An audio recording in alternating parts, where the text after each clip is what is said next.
You know what? I've been having a go around with Mr. N about a few things. Variablast, former Variablast, Mr. N now. And we've been talking back and forth about this problem about, you know, how he's always trying to put this racist label on me and stuff. And okay, whatever. You can talk about race, racism, whatever, right? But I keep trying to tell him that the nigger means human thing doesn't really make any sense.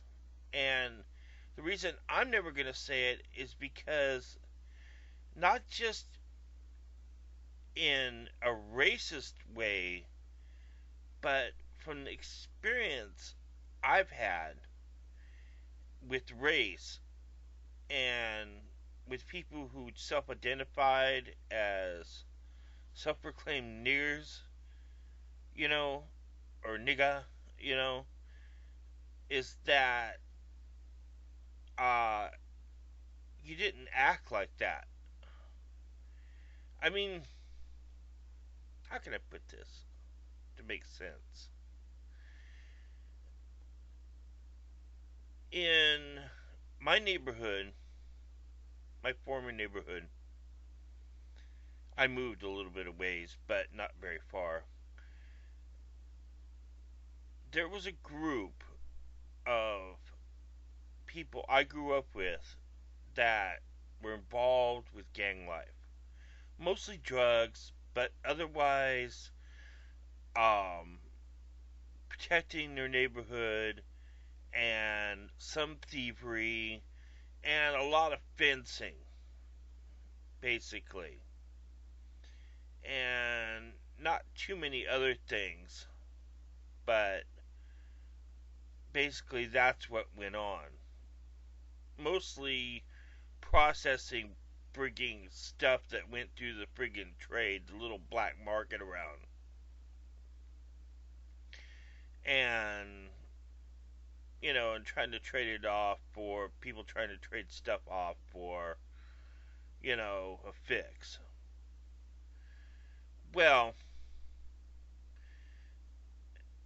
you know, uh, I hate to tell Mr. N this, but he would have had his friggin' hood pass revoked in my neighborhood. Because if you weren't born in the neighborhood and you became a pest, you were gotten rid of. How it would go, I could see Variablast trying to go up and go and do his proselytizing to friggin' some of the people I've known in my life. You know what I mean? Like, hey, did you know nigger means human? No, no, no. And they're friggin', a red flag would go up right there. And they'd probably talk to him and listen to it. I'm not sure. Maybe some of them would have passed it off. But I can't say, but I get a feeling for certain someone or another, one of the sergeants, would have friggin' been upset by it. Someone would have friggin' got word around that that was bullshit. And then from there, it'd have been like, you know, he'd he'd have been walking around and someone would have told him off and told him to knock that shit off. Now, if you argued with them, there'd just be a friggin' argument right there, you know. Now, a few of these people were kind of dangerous. Uh, some of them had really short triggers, and some of them went to prison, and some of them went to jail for life. I don't need to explain why. I think friggin' gun culture pretty much explains it all. And then there was, but mostly most of them would just be like, this friggin'. They thought they were the friggin' neighborhood watch, but they were the neighborhood yakuza, basically. They thought they were noble friggin' criminals, but they were just fucking criminals. Although from what I heard from other neighborhoods, they were a lot better than the other shit that went around, but they were still the shit. And they thought they were the shit. They were proud they were the shit. I don't know. I think there was some kind of friggin' youth drug program that went amuck in this shit and friggin' tried to teach them values. Well, it taught them values, but it also taught them organization skills. You know, thank you, liberal social programs. You know. But anyway, that's the way it went. You know, but they would frigging use any opportunity they could to use anybody that they found convenient. They claimed property over anyone. And, you know, and they would rent rooms from people who were involved with them and then take advantage of them. It happened to me, it happened to a few other people. There would be anyone who had anything to do with them, anyone who was on the inside was subject to censure or seizure. You know, in a kind of a oddly weird street fairness kind of way. As greedy as you were, as greedy as you got, basically. You know. So, and the money, like all mobs or gangs, always rolled up to the top and then friggin' got knocked off because someone bumped them off. It's basically a Ponzi scheme with violence. That's all gangs really are. And see, Mr. N doesn't really understand this. At least in my hood, how it worked was if you weren't from there or you were just somebody who was like staying with somebody or something, like he is, and going around doing his negarity proselytizing, first he'd got an argument. Then anytime he was seen on the street, he'd got hassled. People yelled at him. Other people would have stood around and friggin', you know, any way to give him shit. Finally, if it didn't stop and it really became a problem, someone would have picked a fight with him to beat him up. And probably not even beat him up that bad, but just knocked him around a little bit. Now, if it still didn't end from there, friggin', you know, someone might have put him in a car and drove him out to the friggin' river, you know, and beat the crap out of him. I mean, it was really like a friggin' 1930s mob kind of thing, you know, and you didn't talk about it, and you friggin' didn't go to the cops about anything, you know, if you were on the inside a little bit. If you were on the outside, you know, you stayed away.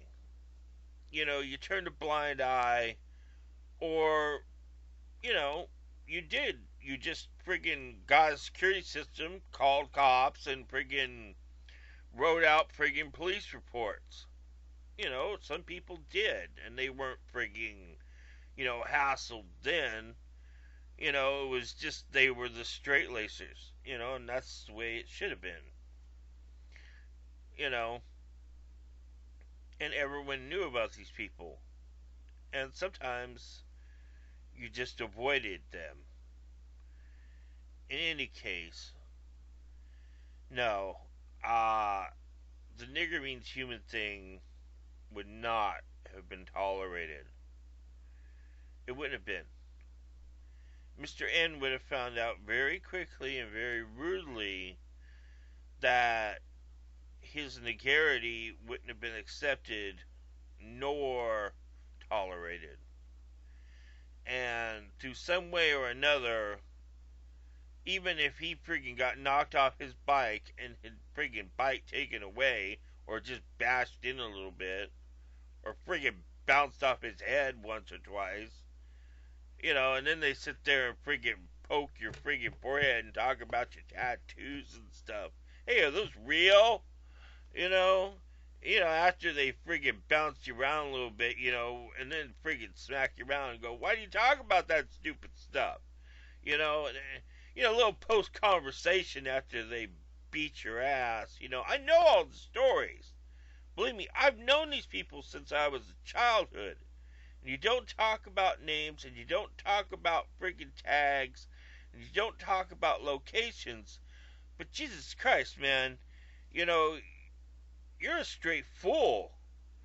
And I hate to break it to you, but you're in fucking Baltimore or Pittsburgh or wherever the fuck you're at right now, and you're talking to those people. That's a lot more hardcore, a lot bigger, and a lot more serious. You know, just because you're in a nice suburb doesn't mean friggin' one day or another somebody won't connect the dots, and they might just remove your hood pass for good. You're in danger, and you're a friggin' idiot for not realizing it. I hope you realize it. You're probably going to be friggin' hurt or killed one of these days because of your friggin' manic obsession with this name freedom. And who says friggin' name freedom is anything more than your personal identity choice? You made a contradictory cause out of something that is a juxtaposition of frigging ideas. One is frigging a freedom, and the other is trying to reclaim a name that really isn't yours. So you saw a rap video and learned about Russell Lawrence Lee. Your cause has failed, especially on YouTube. How many people have said this? How many people have told you this? But you still won't get it. Unless you're purposely looking to frigging get martyred by thugicide, I think really that's it. I think it is your suicide wish that somebody will friggin' put you out of your misery. I think. Honestly, do think, that you'll be Jesus Christ friggin' Negarity superstar friggin' put on the own cross of your friggin' cause.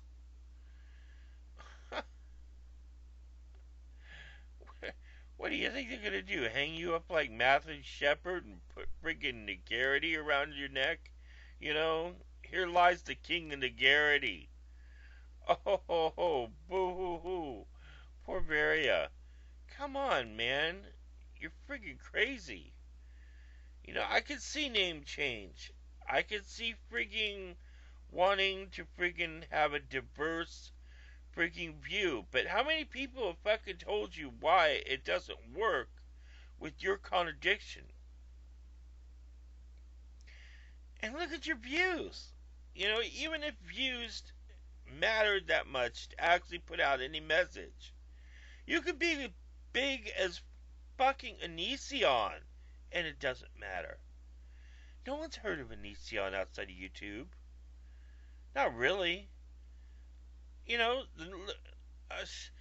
the Amazing Atheist, the freaking who? Shane Dawson? I mean, no one's heard of these people. They've heard of frigging Rainbow Cat. With the rainbows shooting out its butt. Double rainbows. They might have heard of that. Look at the biggest scores or numbers on YouTube, and it's just some friggin', meme thing. the friggin' drama gopher or whatever it was. The singing guy, all the South Park episode that talks about YouTube. And that's all friggin' anybody friggin' really knows about it. Do you friggin' realize the fail? You'd be better off friggin' picking up friggin' Boomer's cause. And being a friggin' parrot or something. I don't know. You gotta change your bark because your friggin' snarl is just friggin' getting to be a friggin' whimper. You're a friggin' wounded dog in the street. You know,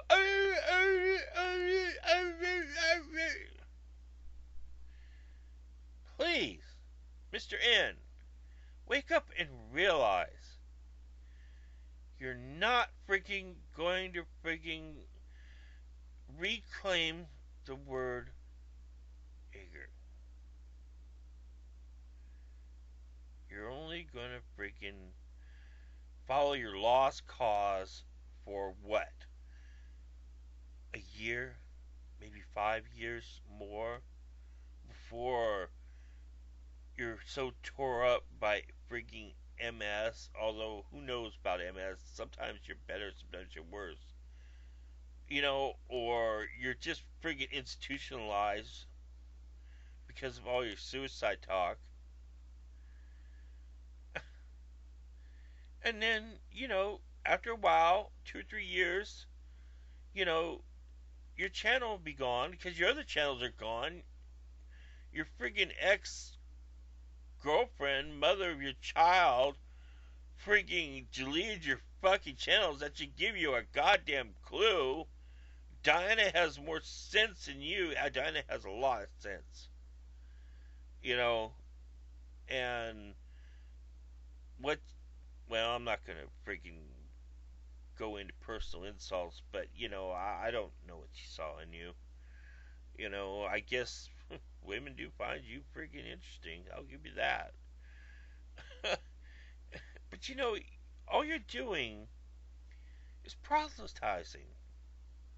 All you've done now is freaking, of every video I've watched, is you've managed to freaking go forth and introduce lead questions just like any freaking Seventh day Adventist or any Mormon.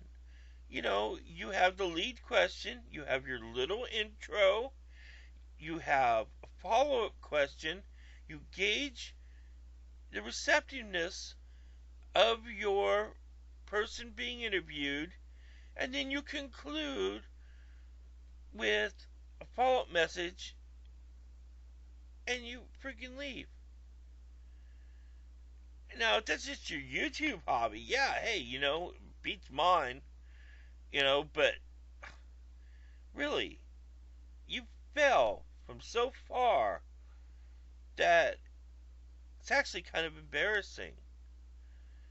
I mean, you actually had some views and some viewership, but you couldn't cut it. I wonder if you actually frigging got so much heat because you draw so much notoriety because of your vindictive personality traits at times that you fell back into this as some kind of frigging protection mode, a purposeful fail. And now that your life has fallen apart because of mental and physical illness, a fail out of life that gives you some validation even in defeat. That narcissism stuff you talk about, that's what I think. I think you're just looking for a friggin' nice swan song. I don't know. I'm no damn psychologist. It's easy to friggin' armchair quarterback psychology, but it's very hard to friggin' do it for real. And I've heard on the internet you shouldn't do that, but realistically, I'm not friggin' saying anything friggin' top YouTubers, or at least, in the atheist community haven't said. I mean, come on. Wake up, Mr. N. Wake up. Jesus Christ. There is no negarity. And it will be quickly forgotten after you make your last video. Really. If you make it through your last video.